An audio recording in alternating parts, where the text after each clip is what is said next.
All right, guys, welcome back to another Hand of the Week video. Because we missed last week and we had some audio difficulties, technical difficulties this week.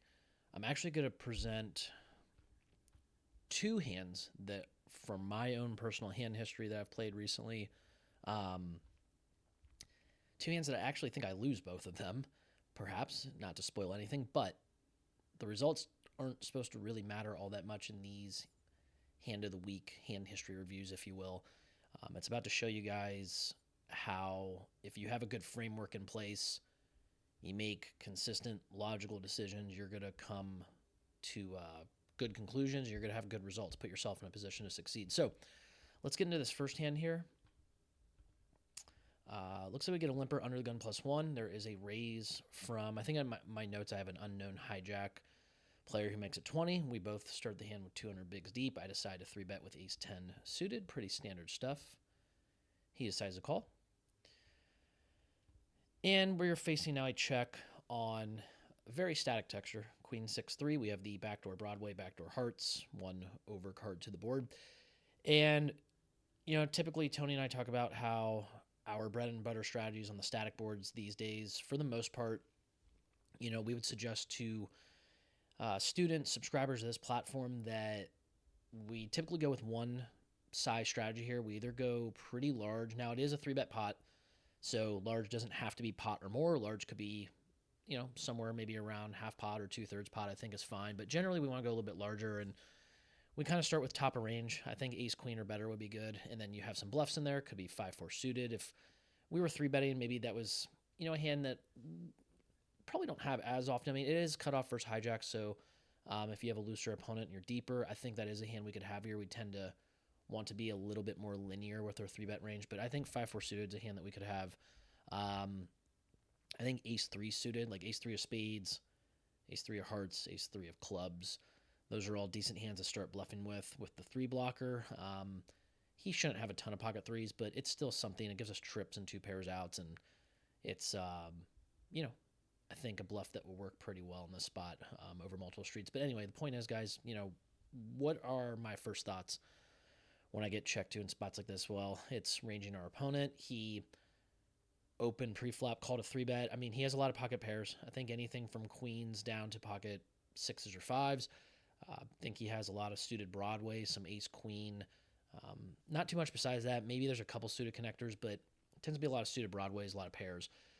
A little bit of a stronger linear range, if you will. So, and they actually tend to be wider, though. I should refrain from saying stronger linear. I just mean they'll fold some junk for sure if they're opening a little too wide.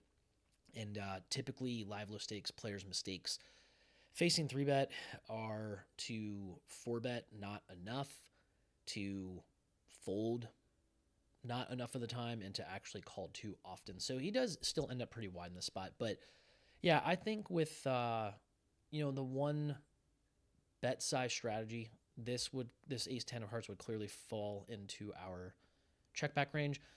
I do tend to run a little bit of a mix, and I'll bet small with some stuff that I think works well as like a small bet, tending to start to apply pressure to his middling pairs, to his ace-jack, his ace-king, etc. But I still think in this spot, it's totally fine to check back here. So I think with an unknown opponent, I did decide to check back. And the nice thing about that is we are going to find out a good bit about his range on the turn, because more often than not, after facing the check back in a 3-bet pot where they tend to play more straightforward anyway, they are typically going to play pretty straightforward on the turn. So it turns a jack of hearts, which is really interesting, brings in a couple of my backdoors, and my opponent comes out for half pot. I don't read much into the sizing. I think that when the flop is so static and I check back, I think he could be uncapped for sure here. So my thoughts are, when that's the case, when I range him, uncapped meaning I think he could have hands like sets still. I still think he can have queen jack suited. Still think he can have ace queen. So I think he has a lot of hands at top of range, but it doesn't mean that he can't just be stabbing here against a flop check back, where a lot of players will put you on ace-king a ton of the time in the live low stakes games. So I think they'll stab a lot here with hands that have some showdown value that would like to just take down the pot now. Could be a lot of those pocket pairs in between the queen and the six. Could be a lot of nines, eights, sevens, etc. So, could even be a hand like ace six suited, perhaps. You just never know with these live low stakes players, really. So, I think this could be uncapped, but it still is pretty wide. The fact that it's uncapped, though, if I'm going to run some bluffs in the spot, I think it does make sense to take more of like the higher end draws. A lot of the combo draws I think make a lot of sense here because, if I did check back a hand like queen jack suited or a hand like pocket jacks, those hands would want to raise for value here. We are deeper, so it does make sense to, I think, throw in some bluffs as well. And so I decided on a bluff to 215. I think that sets up a pretty reasonable river shove price for him. It's probably going to be an overbet if I remember correctly. But yeah, it's a good spot. I mean, I think that when players see this, they'll put you on not necessarily a hand like ace king. They'll put you on some slow plays. And so I think they will give you a lot of respect here. They'll fold a lot of those pocket pairs.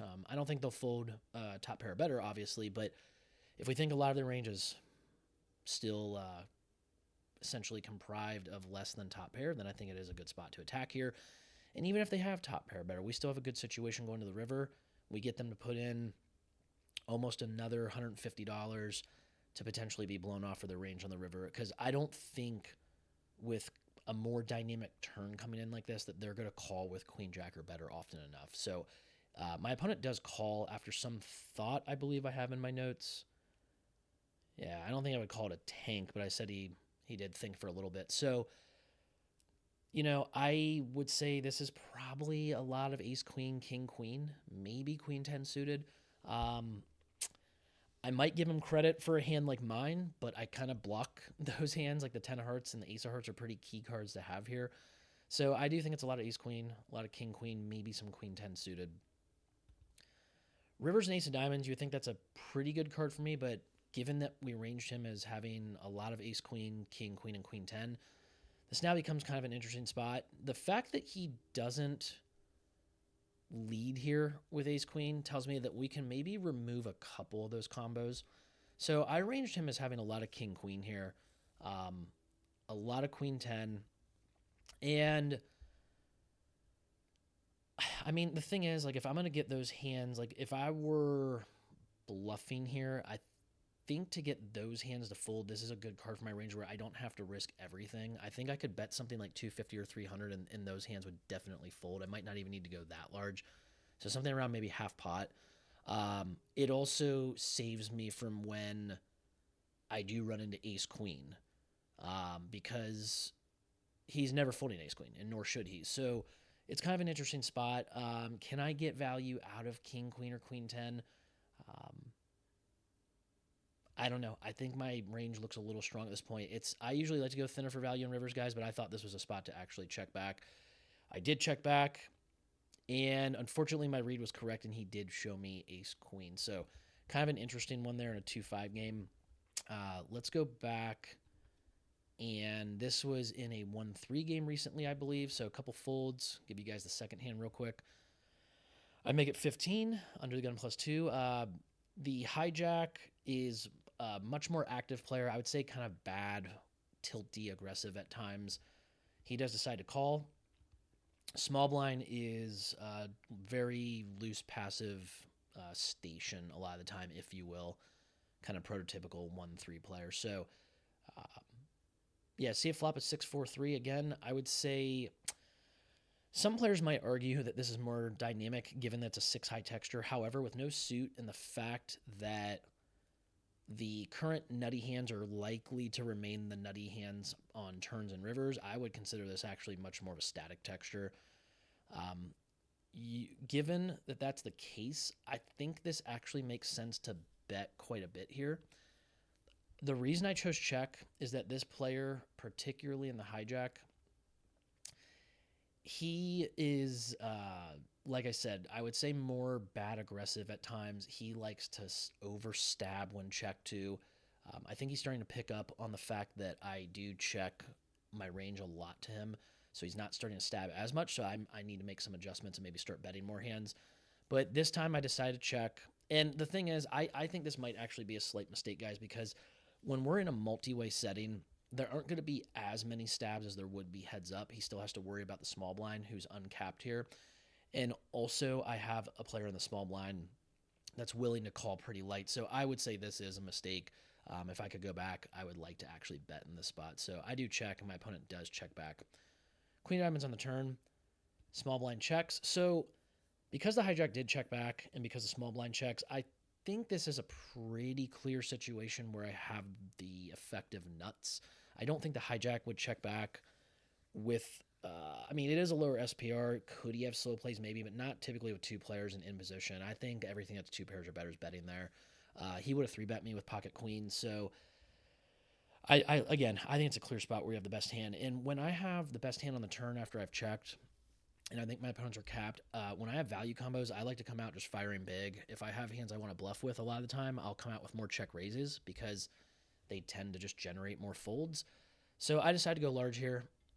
The kind of or I don't know if I call him spazzy, but yeah, spazzy player in the hijack folds. Small blind decides to call. So when he calls pot here on the turn with only one card to come, I'm not going to take away all the draws, but I think like it's possible that there are hands like 6-5 of diamonds, 7-6 of diamonds, 5-4 of diamonds, ace-4 of diamonds, ace-6 of diamonds. I mean, there are a lot of combo draws, and then there's a fair amount of queen X. So yeah, I think it's a lot of like top pair and then kind of pair plus draw hands. Like it's possibly has a hand like 6-5 without the diamonds where he has like the opener. You could have like pair plus gutter, pair plus straight draw, or open ender if you will, and then some diamond combos. So there's still quite a bit there. And we're going to get probably a little bit more clarity about his range on certain rivers. I think there will be leads on certain rivers. I wasn't expecting a lead a lot of the time, but funny enough, I did get a lead here with a block. A block in the live low stakes environment, guys, it tends to be exactly what you would think the sizing would represent. It tends to be a hand that's not a bluff, but it's also capped. It tends to be like kind of a top pair that just wants to set its price, doesn't really want to face a raise. So it's an interesting spot. I thought he could have some queen jack, but I thought that would either go larger with the lead or check raise. Anytime that I would see an opponent in this spot do this, I would clearly now range them as not having hands like 6-5 of diamonds, ace-4 of diamonds. I don't think that's ever the case here. I think they always have a queen. It's usually a hand like king-queen, queen 10, queen 9. The fact that he checked turn to two of us when it's somebody that actually usually acts pretty straightforward, especially multi-way, that did throw me off a little bit, and it made me kind of think twice about this, but it could be like a weaker queen. I mean, he's loose enough. I could see easily a hand like queen 8 suited, maybe a hand like queen 7 suited, but I think it was a lot of like queen 9, queen 10 in my mind. So you can't be afraid of leads in the spot. I think when you think your opponent's capped and you have the best hand and they like their hand, you should put more money in the pot. Now, having said that, do I think that he's going to call? Like, I didn't think this was ace queen or queen jack enough of the time. So hands like king queen at best, and then like queen 10, queen 9, queen 8, I thought they might actually fold to a jam. It doesn't seem like there's a ton of money left, but I thought that my line would look pretty strong. So I felt like a jam would be what I would do if I was bluffing. And then I decided on 100 to definitely get hands like king, queen, queen 10, queen 9 to go ahead and call. He does just call, which surprised me because then he showed me queen jack. And so I really think that, I mean, like, is he going to be able to get me to put in the remaining 120? If I'm in his spot, I'm definitely putting the rest in with queen jack. I mean, I think it's definitely a situation where we have the best hand most of the time. But yeah, guys, point is, even though my opponents beat me in both of these hands, I think that these hands both, of course, show how, again, if we have the right framework in place, we make consistent, logical decisions as far as how we range our opponents, how we proceed then forward with the hand with a plan. And we reassess each street, reevaluate, if you will, come up with the right sizings, especially when we get to the money streets like the turn and especially the river, guys. I think these were good decisions. I'm not going to be results oriented about it. I think I played both hands actually pretty well. I think this particular hand I would have liked to bet flop. That's the one small mistake I think that was made. It's not a huge deal, but I think given the dynamic, it would have been a good spot to adjust and actually make a bet on the flop. So yeah, if you have any questions or comments, of course, go ahead and let me know. Tony should be back with me next week for both the podcast episode as well as another Hand of the Week episode. Hopefully we don't run into more technical difficulties. But yeah, glad to bring you guys 2 more hands this week. And like I said, let me know if there are any questions or comments in the comment section of this platform, of course. And then you guys can also come to our Discord. Come visit us over at archstatepoker.com if you want to get some coaching, more in-depth content such as this. So see you guys later. Thanks.